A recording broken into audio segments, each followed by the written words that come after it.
Hello, and welcome to Slate Money, your guide to the business and finance news of the week. I'm Felix Salmon of Axios, here with Emily Peck of Axios. Hello, hello.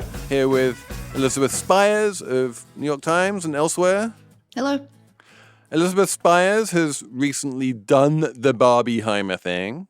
She saw both movies on one day. She's going to tell us about that in the numbers round. But before we get to the numbers round, we have a full, awesome, brilliant show. We're going to talk about the UPS strike, which was averted, the deal that was done between UPS and its workers. We are going to talk about Goldman Sachs and its misadventures in consumer finance. That's a fun one. We are going to talk about college admissions and why they seem to favor the 1%. It's all coming up on Slate Money.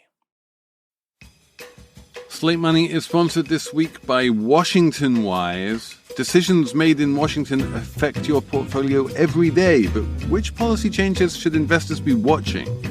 Washington Wise is an original podcast for investors from Charles Schwab, unpacking the stories making news in Washington and how they may affect your finances and your portfolio. Listen at schwab.com/WashingtonWise. This episode is brought to you by Google. The Google Cybersecurity Certificate provides the necessary skills to begin a career in cybersecurity. Visit safety.google.com/cyber workforce today. Emily, are we going to be getting all of our UPS packages? We don't need to worry about a UPS strike. Yes, Felix. Thank goodness, because I have some sports bras coming today via UPS, and luckily, no disruptions to the service. You are, the queen of the labor beat around these parts. And I'm just going to come out and say that you think that the fact there isn't a UPS strike is much more important in terms of labor relations than it is on deliveries of sports bras. Would I be right about that? Yes. I wasn't concerned about the deliveries, really. And I'm really debating whether I should tell Patrick to cut that part out. Because this is why people care about UPS and UPS strikes, right? Is that this is one of those big companies that really touches consumers on a regular basis, and people know their UPS guy and people recognize the UPS trucks, and it's a very visible company, unlike, I don't know, some pharma company that no one ever sees, but it's worth 3 times as much. So it's something that when there's a fear that UPS workers might go on strike, people are like, I know exactly how that would affect me.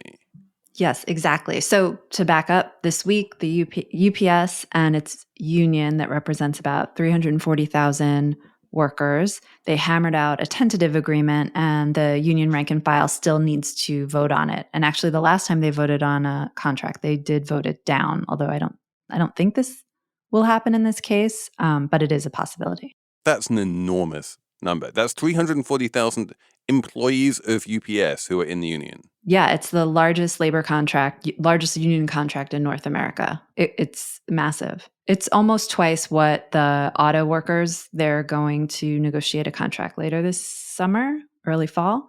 And it's about twice the amount of auto workers. Yeah, it's a huge union. It's been around a very long time. So on one level, this is just so much bigger than anyone else that it's just deeply important on its own merits. But does that also mean that it's hard to extrapolate from it because it's so sort of sui generis? Yeah, I was thinking about this a lot. So, all year, the past 2 years, there's been a lot of talk about unions made a comeback and labor's more popular now. And people point to Starbucks workers or Amazon warehouse workers. And they say, this is labor's, resurgence. And then you see this UPS deal. And this is a good deal for these workers. It seems like they got everything they wanted. Big pay increases. They got rid of this 2-tier worker classification system that all the workers anyway, really hated. They got air conditioning in the trucks. They got everything, it feels like. Though listeners can write in and tell me what I missed. But so you would think, this means labor is newly powerful. This union was able to get things they haven't gotten before. So I don't think that's true. I think that UPS was uniquely vulnerable to a strike in this case. any kind of work stoppage would have pushed UPS customers over to like FedEx and other shipping alternatives. And a lot of times those contracts don't come back. Plus, UPS has a history of dealing, if not nicely with its union, but like at least engaging with it in a way that Starbucks, say, or Amazon, they're not anywhere near that level. Like Starbucks and Amazon are still basically doing everything they can to prevent even getting a single contract for those unions. Like, and it's unclear to me if that'll ever happen for those companies. And meanwhile, the country as a whole is union membership overall is declining. So I don't know what we can extrapolate about labor from this win for UPS. Yeah, the way I see it is that there's a lot of old school, auto manufacturers in the North, and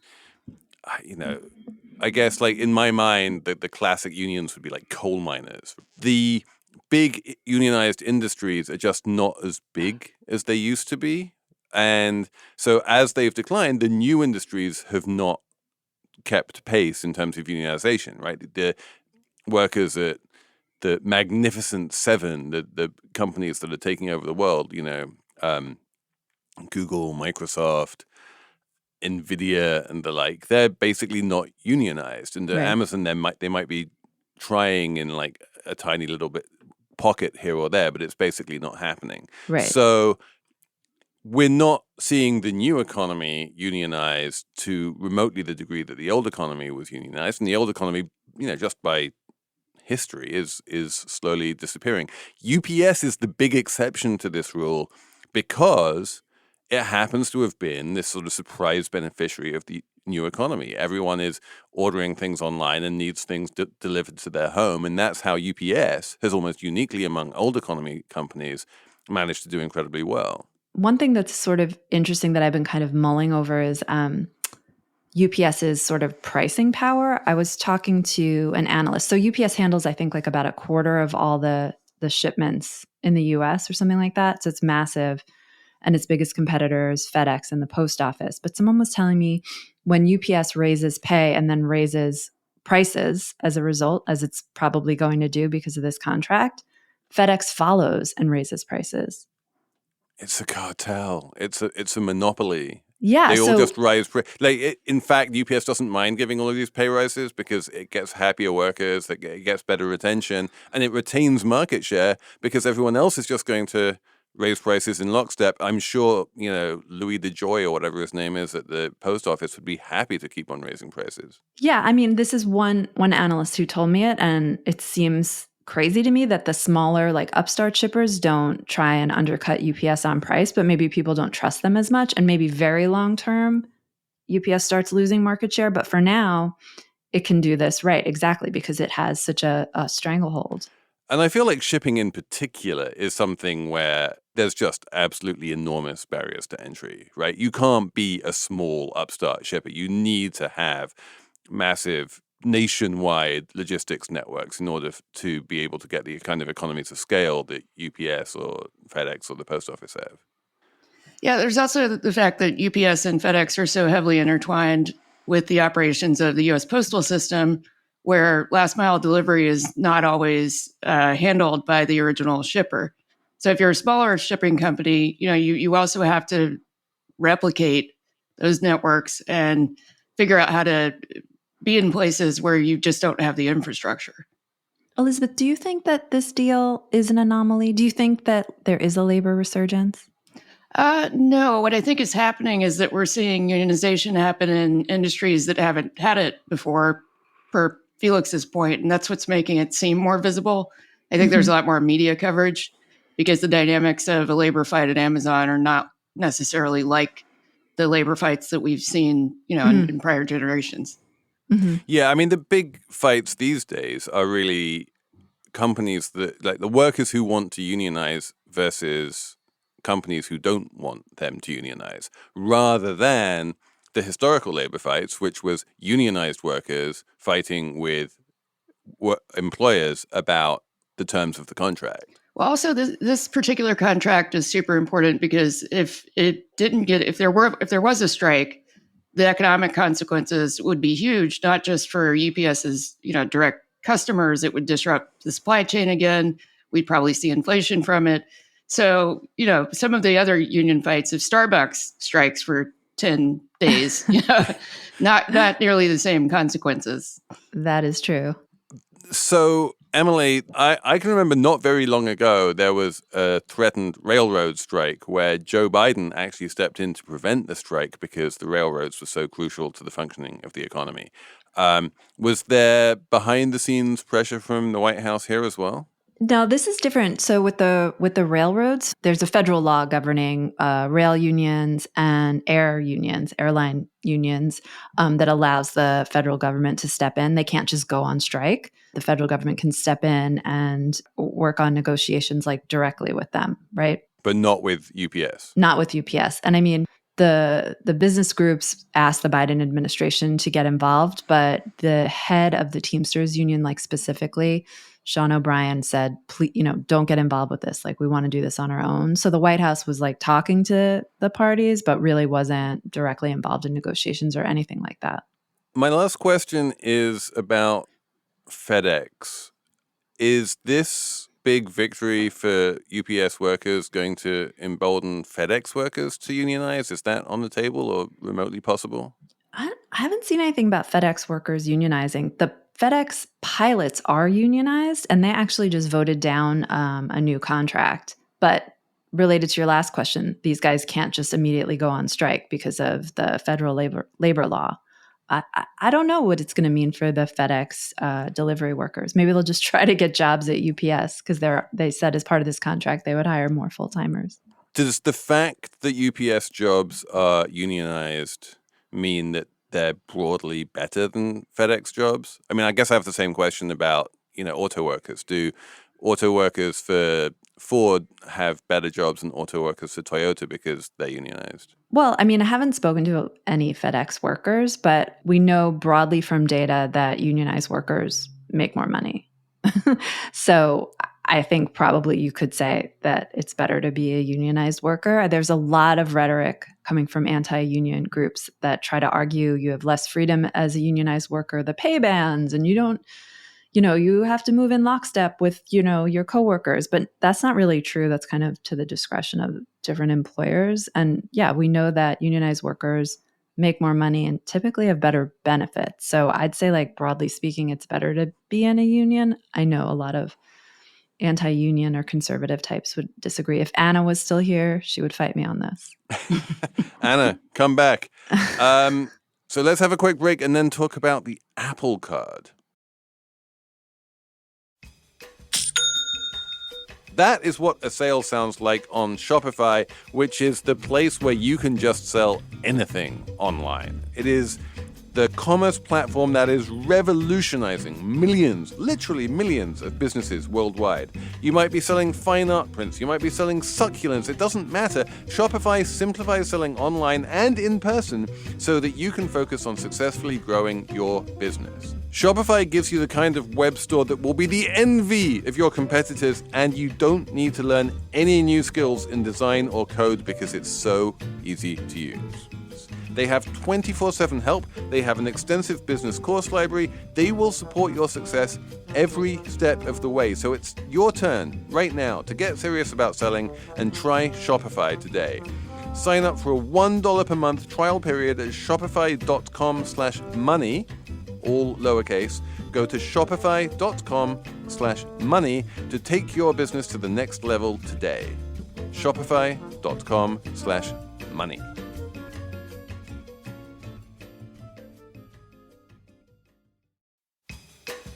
Slate Money is sponsored this week by Washington Wise.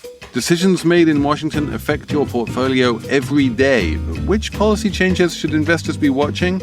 Washington Wise will help you answer that question. It's an original podcast for investors from Charles Schwab, and it covers the stories making news right now.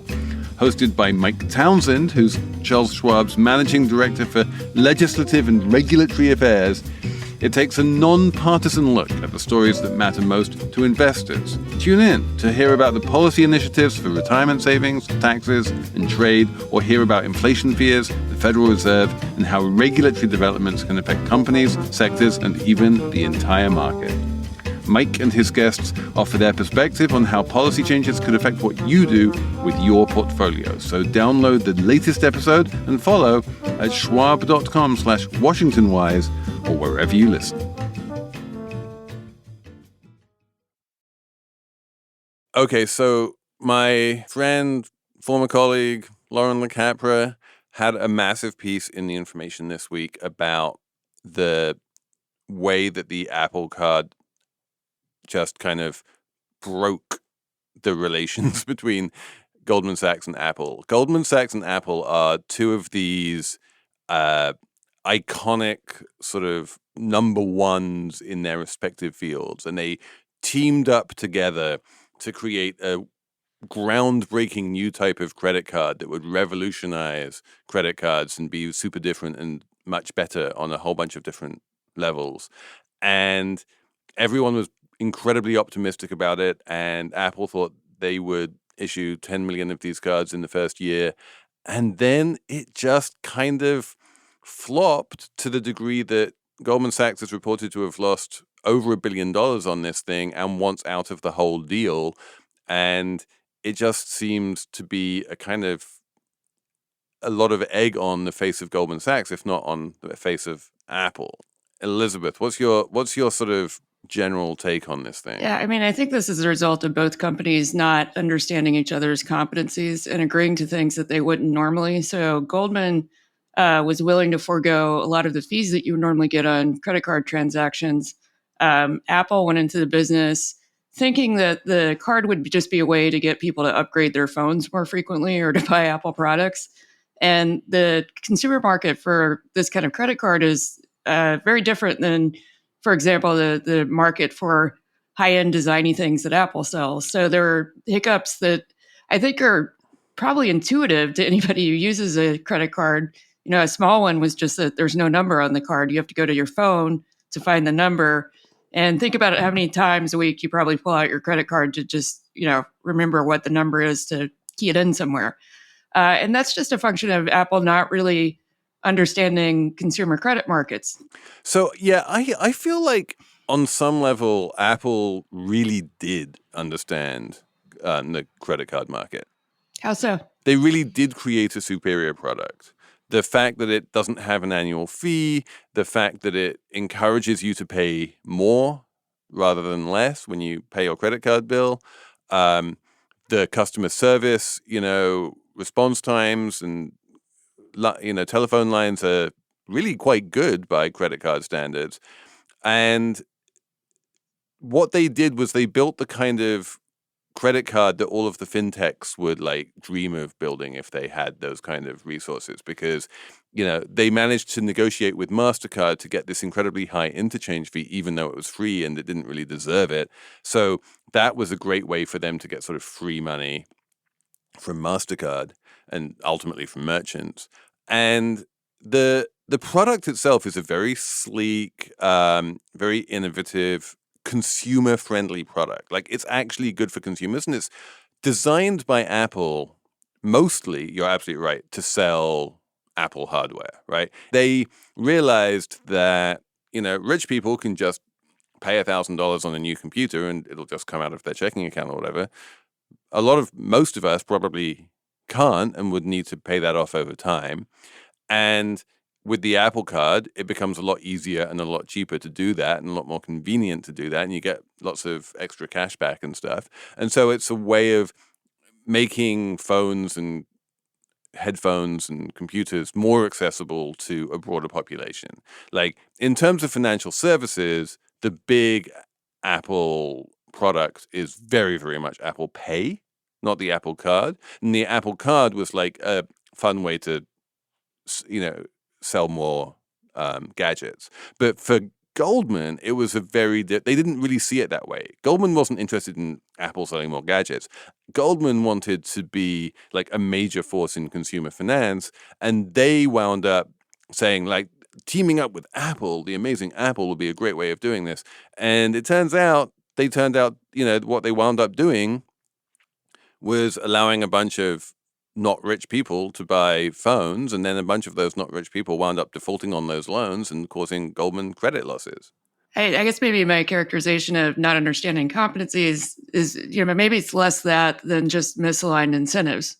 Because everything that Goldman agreed to is antithetical to what you would need to build a successful consumer banking product. I was thinking something similar, like maybe a typical credit card isn't totally that. A typical successful credit card business isn't all that consumer friendly. That you get charged a lot of fees for being late. You get charged an annual fee.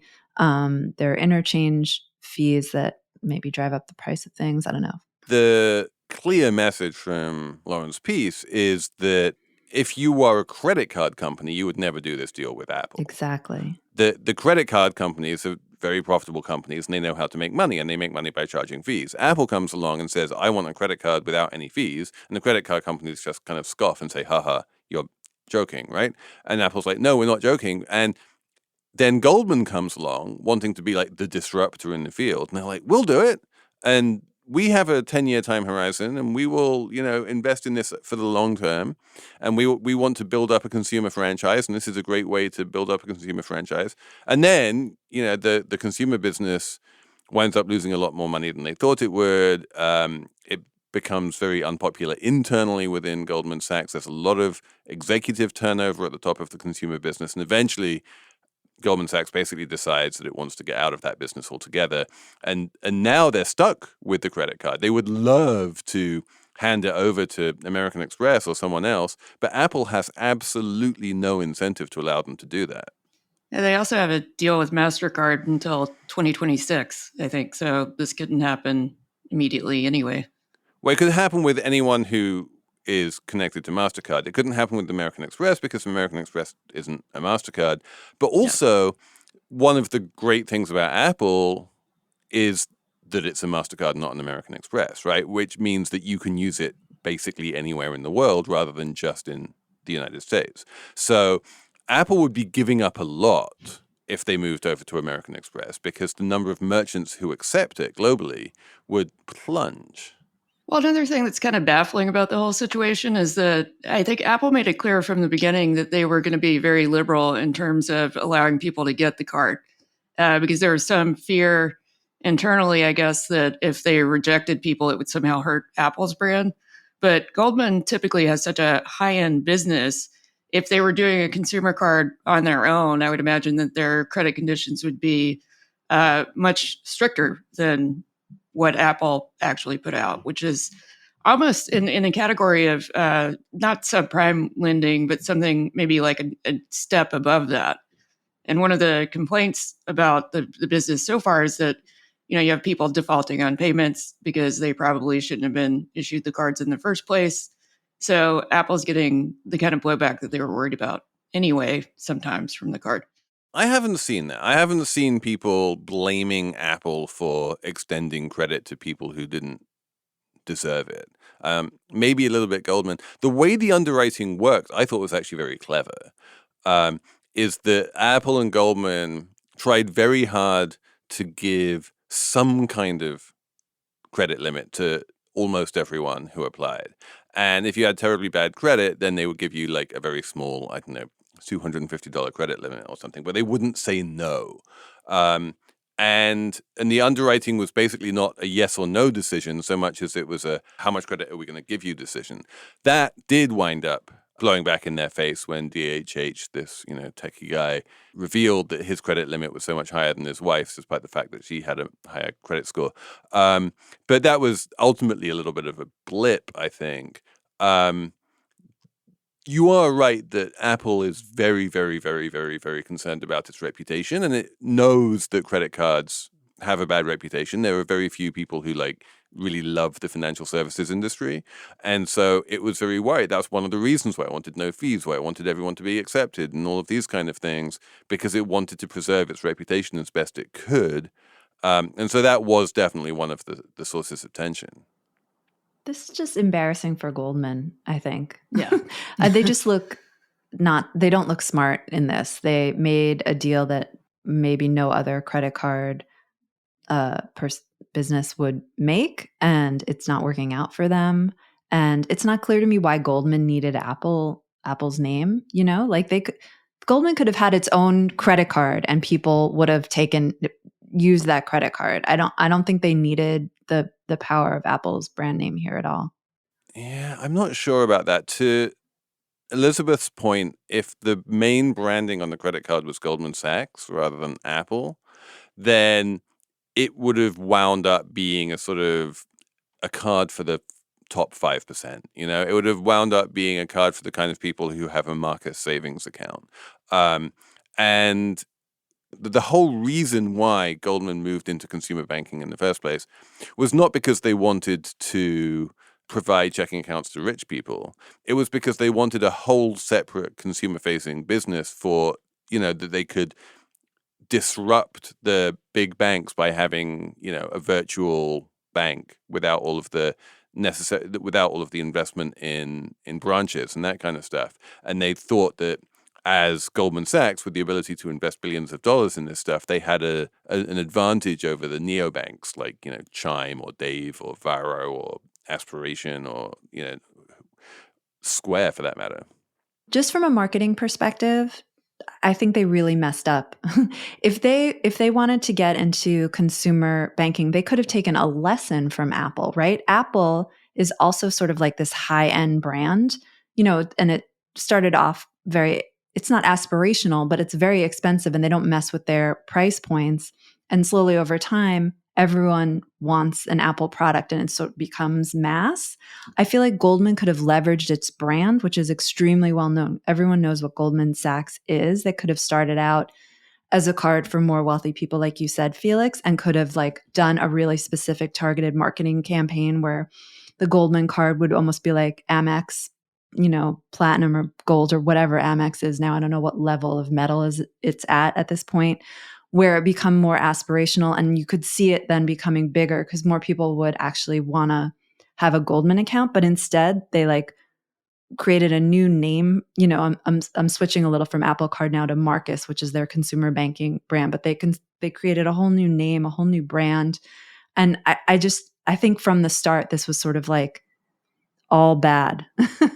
This is one of my favorite episodes in the early negotiations between Goldman and Apple. Goldman very much wanted the Marcus name on the card. Mm-hmm. And Apple was like, who the fuck is Marcus? We want Goldman Sachs on the card. And eventually the name was Goldman Sachs and not Marcus. And Apple and Goldman never really forgave them for that, I don't think. But Apple was right. I mean, if you have a good brand, and this is basically a podcast subtweet to Elon Musk, if you have a good, strong brand and everyone knows what it means and recognizes it, you lean into the brand and you could broaden it out, widen, create mass appeal for the brand in other ways. But you don't need to create a whole new trademark and brand. I think that's typically a mistake. And Goldman was just really bad at building this brand, right? They spent hundreds of millions, if not billions of dollars, trying to create a checking account. There are literally thousands of banks in America that have checking accounts. Checking accounts are not rocket science. But after this insane amount of investment in just building a checking account, an online checking account, something that has existed for, 20 years, they never managed to actually roll it out and launch it because even after all of that investment, they weren't capable of doing it. That is amazing. Yeah. And now the Goldman CEO seems to be in real trouble in terms of his future, not his DJing future, but his future as CEO of Goldman. His future as a DJ is assured. I'm sure he can always just quit and become a full-time DJ. Wait, Felix, before you move on. Yeah.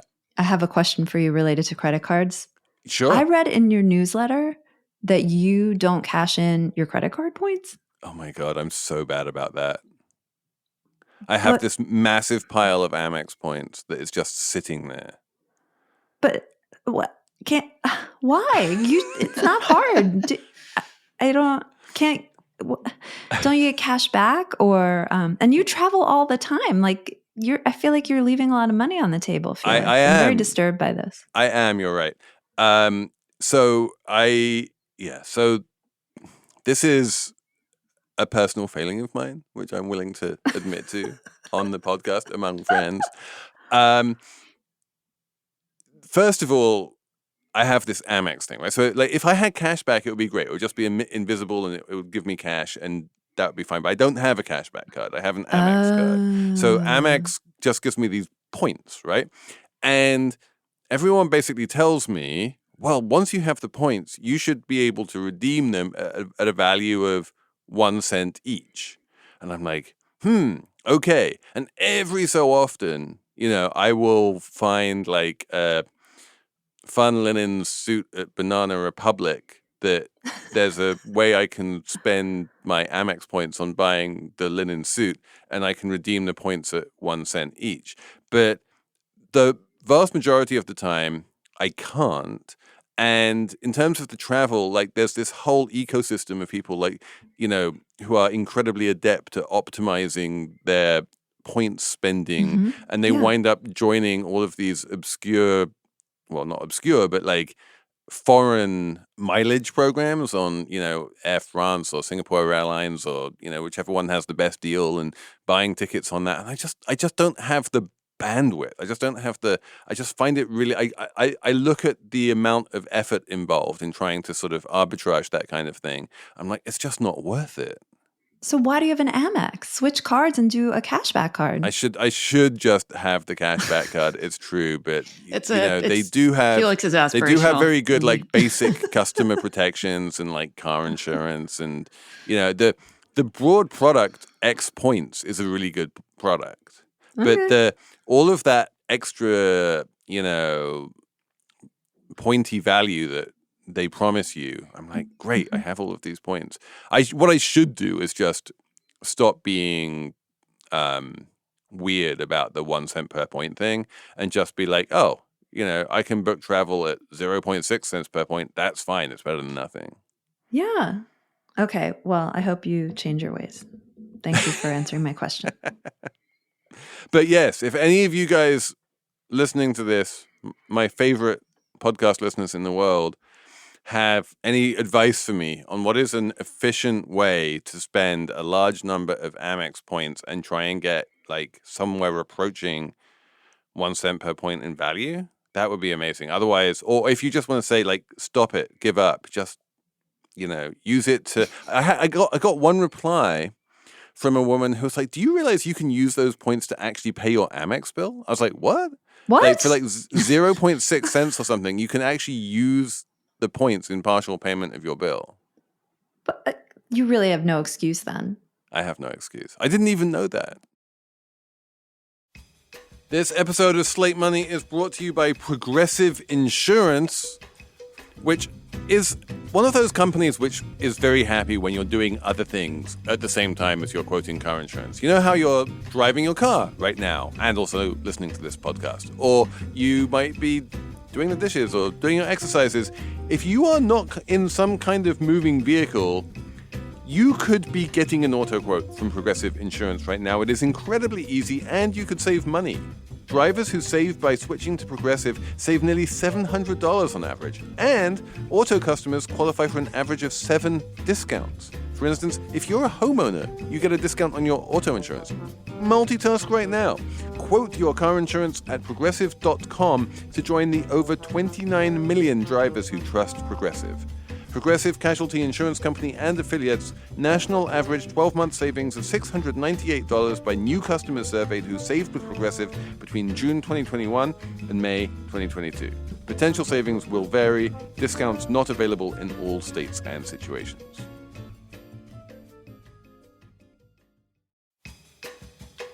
This episode is brought to you by Bank of America.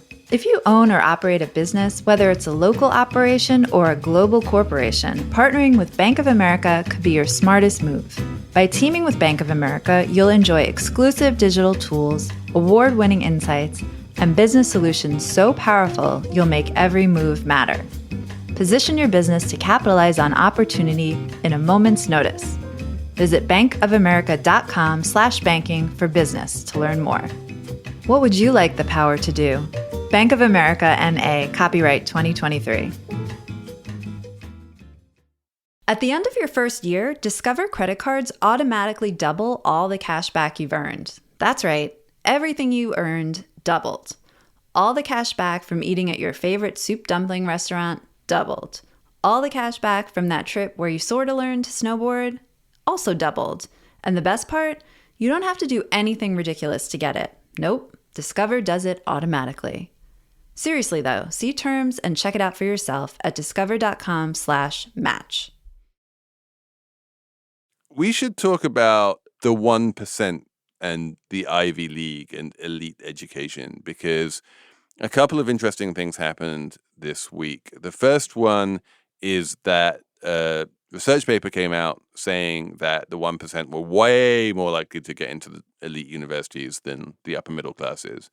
And the second one was that the Biden administration came out and said something, Civil Rights Act, something. We are thinking about basically making legacy admissions illegal. Elizabeth, you understand the connection between these two things.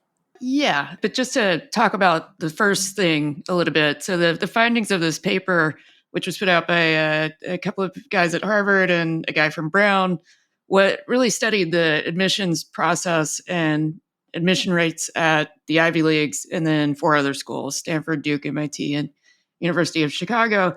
And what they found was that even when you control for things like SAT scores, the 1%ers are overrepresented at an incredibly high rate, and largely because they score well on non-academic qualities. So this can be things like the way their recommendation letters are rated, or things that are already on their resume that are not necessarily academic, extracurricular activities, stuff like that.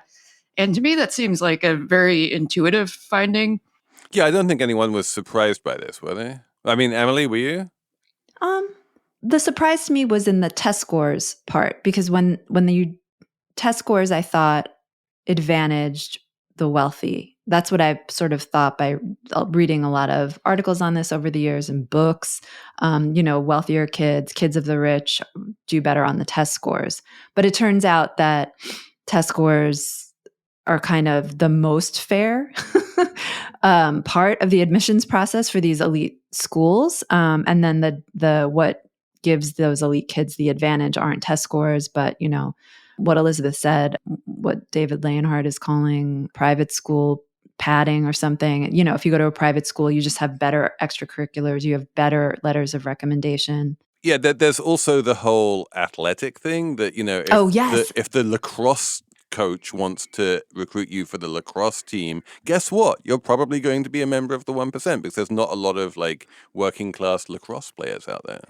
There's not that, but that also, the sports piece surprised me too, because I knew the lacrosse part or maybe the tennis part, but it turns out Skiing. Almost all sports, high school sports, advantage the very rich. Not soccer even advantages the very rich in terms of gaining admission to these schools. So that kind of surprised me also.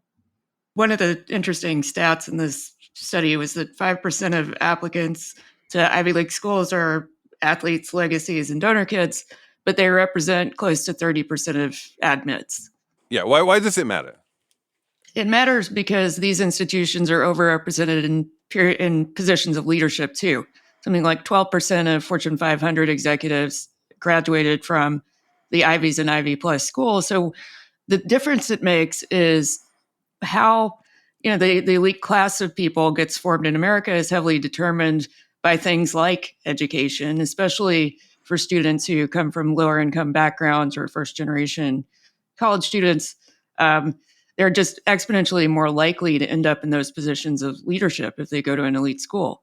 So it changes the shape of what elites in the U.S. look like. Right, and this is part of the much bigger question of why class mobility in the United States is so incredibly low.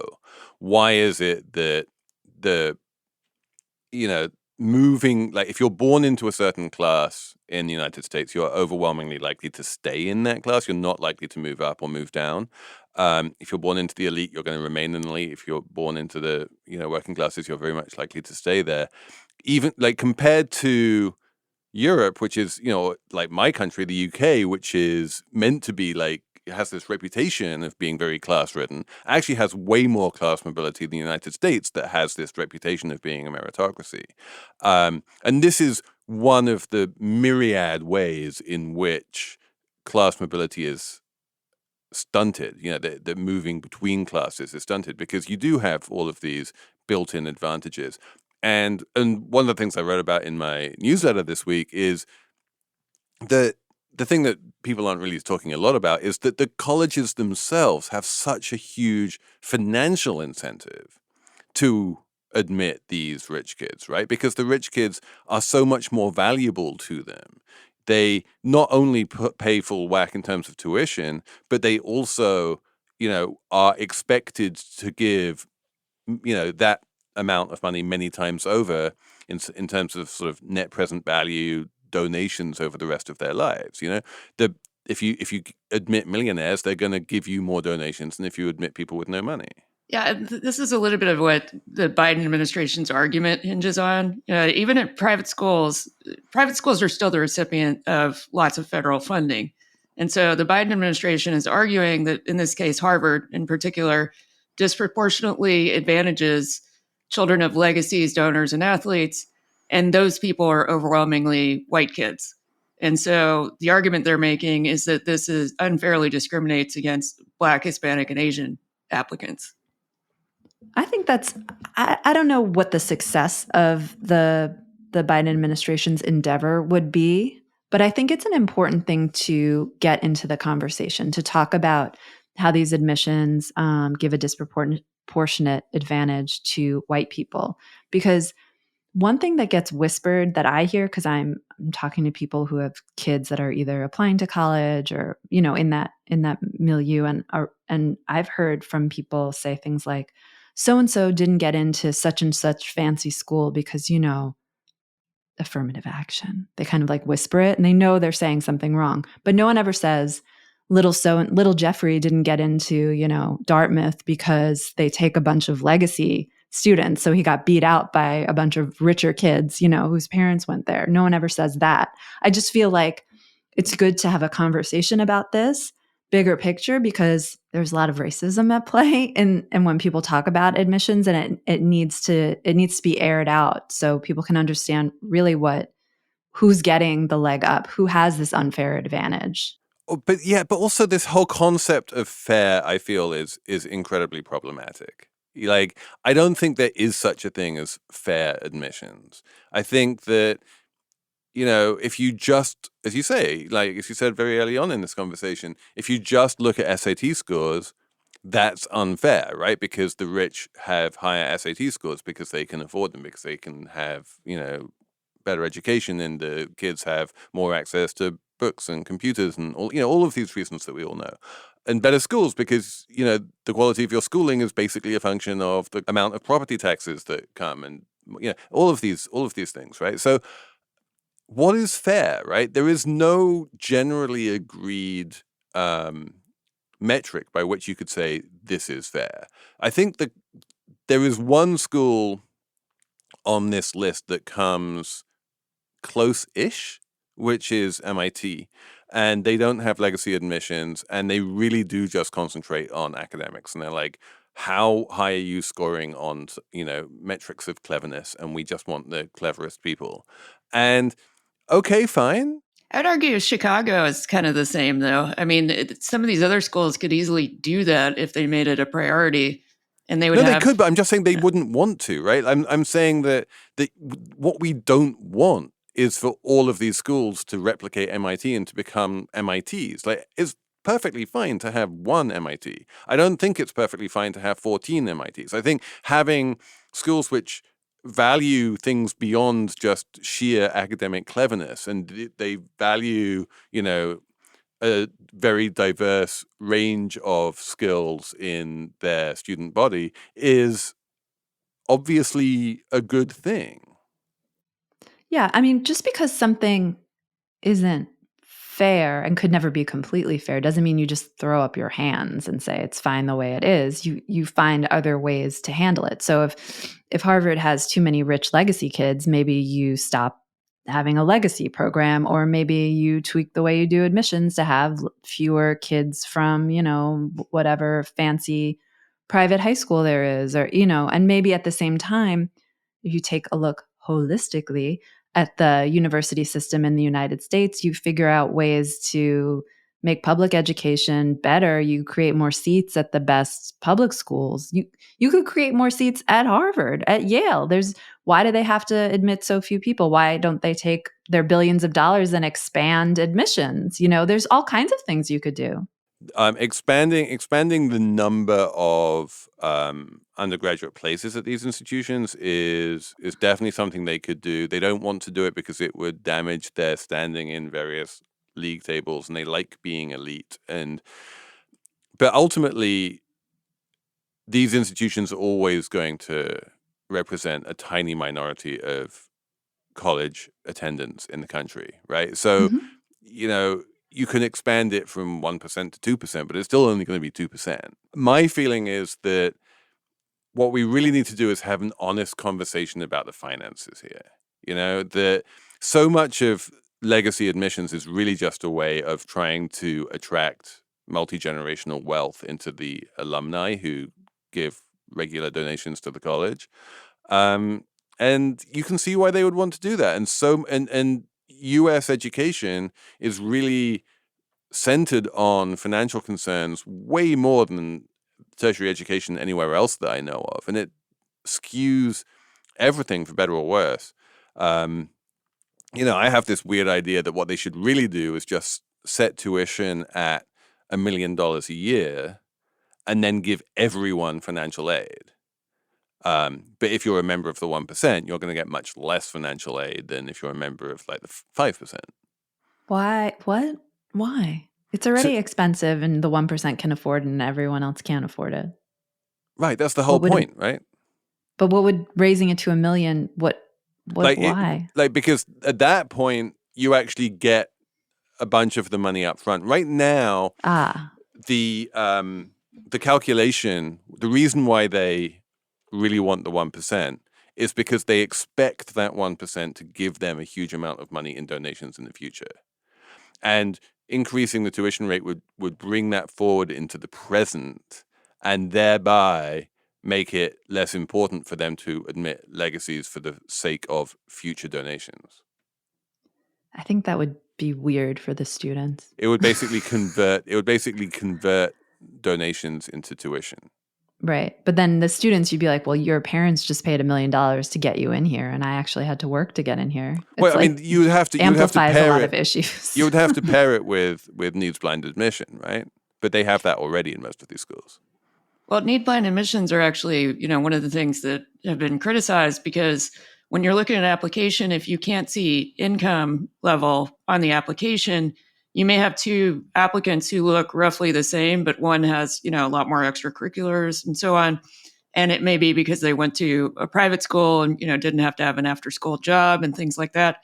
So unless some of those things come out, for instance, in a personal essay or a recommendation, you're still privileging the wealthier student, whether you realize it or not, just because right. Systemically, I don't think there's a way to avoid privileging wealthy students. There is. You could diversify by socioeconomic status, and that would actually solve a lot of your other diversity problems too. But schools don't want to do that because they fundamentally want more wealthy students. They're happy with that situation. So you're saying you put like a quota in basically, and saying we can't have more than 1% of our students coming from the top 1%. Yeah. Pretty much. I don't think that they would band it that tightly, but But to the point, like in terms of this report, like that's the thing. That's the thing. Whether you get to see the really big discrepancies, right? Is it that sort of very tight band? Like it's comparing the top 1% to like the following 10% of the income distribution in the country. It is still the case that most Americans in the bottom 50% of the income distribution in America do not go to college at all. And it's not, most of them don't even apply. That's a socioeconomic problem and it's a culture problem. If you're somebody whose parents didn't go to college, grandparents didn't go to college, and you're working class, you may not even understand how to navigate the systems that you need to navigate in order to apply, even to a school that's close to you. So that's a problem that I think these elite colleges are kind of bad at solving, even when they go out and try to recruit people from low-income communities. No, it's a systemic problem, and I don't think it's something that like Harvard can swoop in and solve. I disagree. I mean, the researchers here, Raj Chetty and Opportunity Insights, the gang, they looked at public university admissions, and public university admissions didn't have this discrepancy. There was no like edge for the ultra wealthy. It's clear that these elite schools have a preference for them. And maybe they should talk to the public universities. And conversely, it's clear that the 1% have a preference for the elite schools. Yeah, but maybe the elite universities should talk to the public universities and be like, how do you do it? Because these are great schools, top schools. You know, the Berkeley's, the University of Michigan's. They don't have this edge or they don't have this bias. Clearly, there's a way to do admissions and not have the bias. Yeah, and these are the best schools in the country, smart enough to figure something out. Yeah, also the top 1% kids were overrepresented, even when you controlled for the fact that they're more likely to apply. That was the mic drop. That was the mic drop. Okay, we will end it there. In that case, we'll have a numbers round. Emily, do you have a number? Yes, $528.6 million.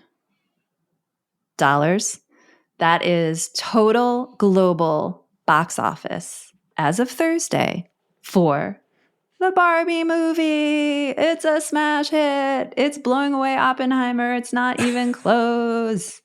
Barbie is killing it. It is a monster success. Have you seen it? We needed to acknowledge. Yes. And I saw it. It's a great movie. It's so fun. There's musical numbers. Ryan Gosling, amazing as Ken. He has a great song that I can't get out of my head about it's being a musical? Just Ken. Oh my God. You Now I'm haven't seen definitely it? going. Well, I'm going on Wednesday with friend of the pod, Shane Farrow. Oh, wonderful. It is so good. And yeah, there's a bunch of musical numbers. It's just delightful. And I love it. And it has a nice, tidy feminist message. And I'm glad a movie with a feminist message has mass appeal. I like that. Have you seen it? Yeah, I saw both last weekend. Oh. I did the double header. Wait, in one day? Yep. You did the Barbenheimer? I did. I wrote about it for the Times, and I felt like I would be extremely hypocritical if I didn't actually go through with it. Nice. And did you follow the advice of the Union of Concerned Scientists or whoever they were who said you need to do Oppenheimer first and then take a 2-hour break and then do Barbie? Yeah, well, we sort of did by default because there was an hour and a half between the two movies and we saw them at the same theater. So we ran and got dinner and then ran back. And I did Oppenheimer first, which I'm glad because I think if you did it in the reverse order, Oppenheimer was fantastic, but it's very long and parts of it are very slow. And I think we would have left the theater at like midnight if we'd done that. And feeling sad? Probably, yeah. You don't leave the Barbie movie feeling sad. You feel no. awesome. Well done, Greta Gerwig and the crew. Elizabeth, what's your number?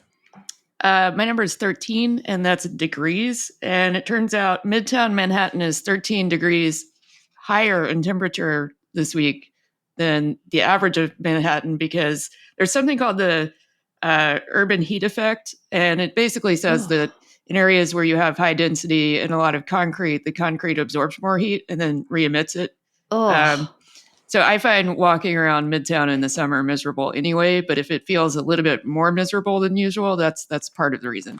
This is also the reason why apartments on Central Park are so expensive. Why? Because that is the big green lung basically in the middle of Manhattan that if you walk into it, it is much cooler than if you go down to Times Square and you're in the heart of Midtown without any greenery. They should just mow Midtown down, put up a park. We're all working from home anyway. Right? One of the most effective... that 13 degrees, by the way, is roughly the amount by which temperatures fall if you just put up a tree on the sidewalk. Oh, my God. It's, useful at the margin. My number is 8, which is the number of hours that the CEO of NatWest, Alison Rose, managed to remain CEO of NatWest after the board of NatWest put out a press release saying that the board retains full confidence in her, that she was an outstanding leader, and that, quote, it is clearly in the interest of all the bank's shareholders and customers that she continues in her position. What? What happened? It's Like, not a good sign that they had to put that statement out, first of all. They put the statement out because, noisy, terrible UK politician by the name of Nigel Farage got upset that Coutts, which is a bank within the NatWest group, had closed his account. And this became a big scandal. And they started looking into it. And the board decided it was going to support the CEO. And then the Prime Minister and the Finance Minister, the Chancellor of the Exchequer, saw this statement that came out at like 5:30 in the afternoon, and they decided they were not happy with it. So they call in the board and say, really? And they are the largest shareholder of NatWest still because it was nationalized in the financial crisis. And so, 8 hours later at 1:30 in the morning, she resigned. Wait, because Nigel's bank account was closed, the CEO of a bank lost her job? Yeah. That's the only reason. That's the reason she was deemed incompetent, because his bank account was closed? Didn't we just talk last week about banks closing bank accounts? And it's totally, it's unfortunate, but it's fine. Like, it happens all the time. And banks can close bank accounts for any or no reason. But what happened was that he found out the reason. What is it? So there were two competing reasons, but they kind of work in concert with each other. The big real reason, I think we can all agree at this point, is that the folks at Coutts were like, you are an unpleasant racist and we don't want to bank you. Fair. And he's like, I'm allowed to be an unpleasant racist. Why can't you have unpleasant racists as customers? And Coutts, instead of just saying, well, it's up to us, we can, refuse anyone's service for any or no reason, actually came out and said, and the source of this was the CEO, actually came out and said, well, no, technically there's a commercial reason why we closed the account. It wasn't just because he's an unpleasant racist. It's because he didn't, meet the criteria for being a Coutts client. Coutts is a very high-end bank, and you need, £3 million in the bank or £1 million of loans or something. And this was also true, right? Because he'd recently paid off a mortgage or something, and so he didn't have his £1 million mortgage anymore.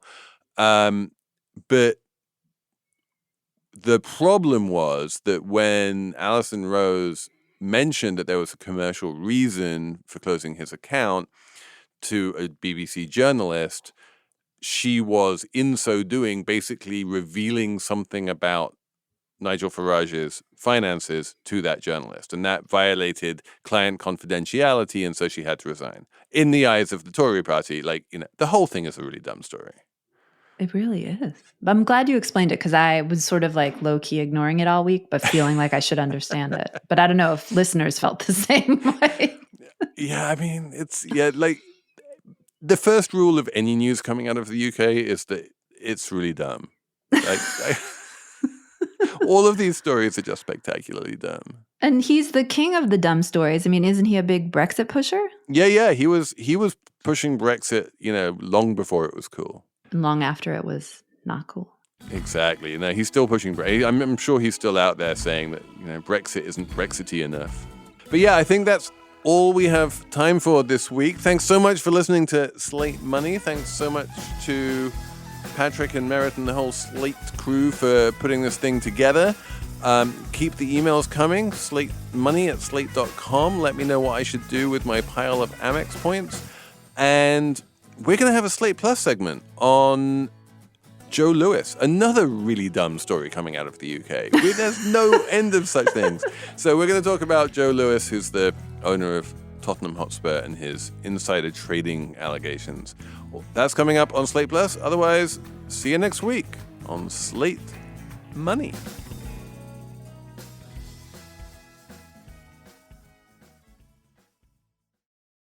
Hey everybody, it's Tim Heidecker. You know me, Tim and Eric, Bridesmaids, and Fantastic Four. I'd like to personally invite you to listen to Office Hours Live with me and my co-hosts, DJ Doug Pound. Hello. And Vic Berger. Howdy. Every week we bring you laughs, fun, games, and lots of other surprises. It's live. We take your Zoom calls. Music. We love having fun. Excuse me? Songs. Vic said something. Music. Songs. Music. I like having fun. I like to laugh. I like to meet people who can make me laugh. Please subscribe now.